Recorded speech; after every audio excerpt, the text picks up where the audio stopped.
When Sanity Faces Madness. On October 1st, 2013, at 5:30 in the afternoon, we went through the worst tragedy of our lives. Our son, who was only a year and 8 months old, had drowned and died in our swimming pool. Today, our son's time in heaven has been longer than his time here on earth. I remember when I was a child that my older friends used to tell me, "Having children will change your life." And so it did. My life changed with each of my children. But losing one of them transformed it completely. It's hard to talk about this, but it is harder to keep it inside. It's like a disease growing inside of me, hurting all of my senses and every fiber of my being. Keeping it inside might kill me. I found some sort of remedy in writing, a cure which, on that moment, I never thought I would find. It's amazing how this changed us, the way it transformed us. When people ask how we're doing, I have to say that we struggle every day to be all right. We try hard to be happy, smile, and not let sadness take over our lives. That's why we decided to hold on tight to God's hand. He gave us the support we needed so that we could keep breathing. He provided us with many resources to prevent our lives from fading away. Our children, Abril and Ezequiel, who were 5 and 7 years old at that time, were the most powerful allies sent by God to support my wife and me. Family, friends, and co-workers were essential to staying in the path of life. But there was something that literally saved us, transforming the negative thoughts about what happened to our child. To stop remembering him dead, to try to remove from our minds the day of the tragedy and the sad memories that root out from our lives all the happiness he gave us. We are working hard with my wife and our little children to live our daily reality, thinking about the promise we received from our Christian faith, that our child is alive in heaven. And this isn't just a tall tale or simply the words of people who lost a relative and immediately turned him into an angel. It is real. That's how we feel deep inside. Every October 1st is the anniversary of his new life. He's well taken care of, full of the purest love, waiting to be reunited with the family God chose for him. In our souls, we have that certainty. We feel it. Trouble comes when we allow our sense-based human nature to take over our perceptions and start putting in our heads and hearts that every October 1st is the anniversary of his death. That's when people start edging towards madness, when they imagine the person they love the most in their lives is dead and buried. Upon reading this, you may think that I'm crazy, but actually I'm escaping that madness.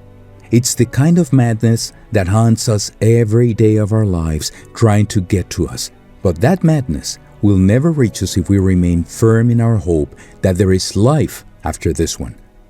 Although it might sound strange or like the ramblings of someone who has gone insane with grief, it is also hard to understand that the life of a human being is formed in the womb for 9 months. That in a dark world full of liquid, there is a little person inside another person receiving food through its navel. It would sound crazy if, while we are in our mother's womb, someone told us that after that short 270-day life, we go on to live approximately 85 years.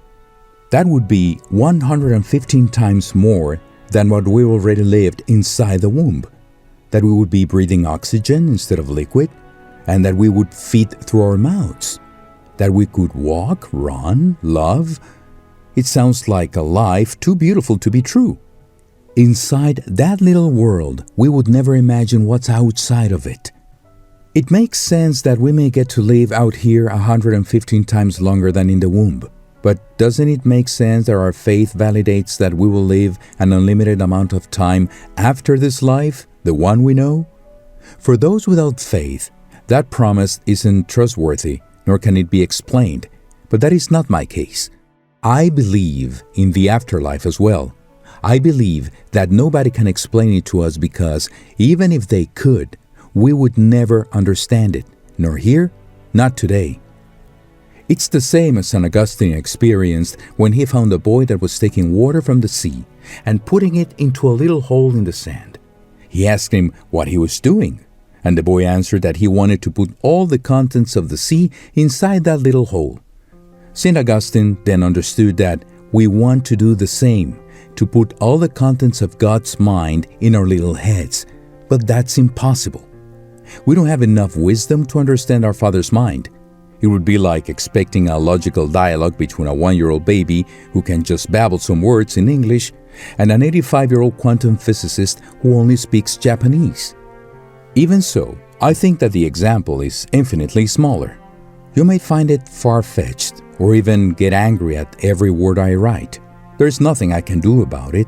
I just need to write what I feel. I need to express it. Because in writing, every day I find a cure for my soul. Because I am aware of my weaknesses and limitations.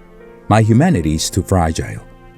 But if it does any good to someone going through the same situation, so much better. May so much pain be worthy. Trying to comprehend or fathom why certain things happen to us would drive us close to madness. But in the short time I've been reflecting on it, I think I have understood tiny pieces of the reason why.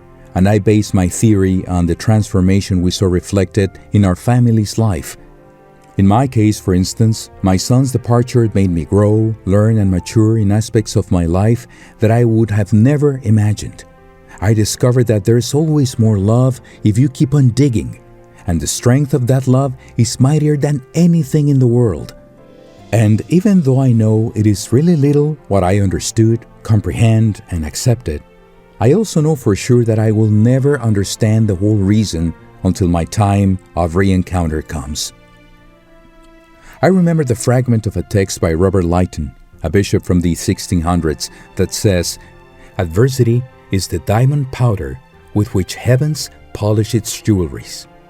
That made me think that for a potter to make a piece of art in mud, that mud must withstand several hard stages, including exposure to the extreme fire of an oven. But in the end, he will get a beautiful piece of art. If life didn't put hurdles in our way, we'd just be a handful of dull and shapeless mud. We learn in the school of hard knocks, as our grandparents would say. In the book Siembra para ser tú mismo, the author René Trocero suggests that we acknowledge that life has its permanent share of sacrifice. If you never break a bunch of grapes in the winery, you'll never have a glass of wine on the table. If you never grind the grains of your wheat, you'll never know how bread tastes. If you never face the fear of no longer being the way you are, you will never discover the joy of being the way you could be. If you never deal with your grief and stop laughing in order to cry, you'll never know the bliss of someone who stops crying in order to laugh.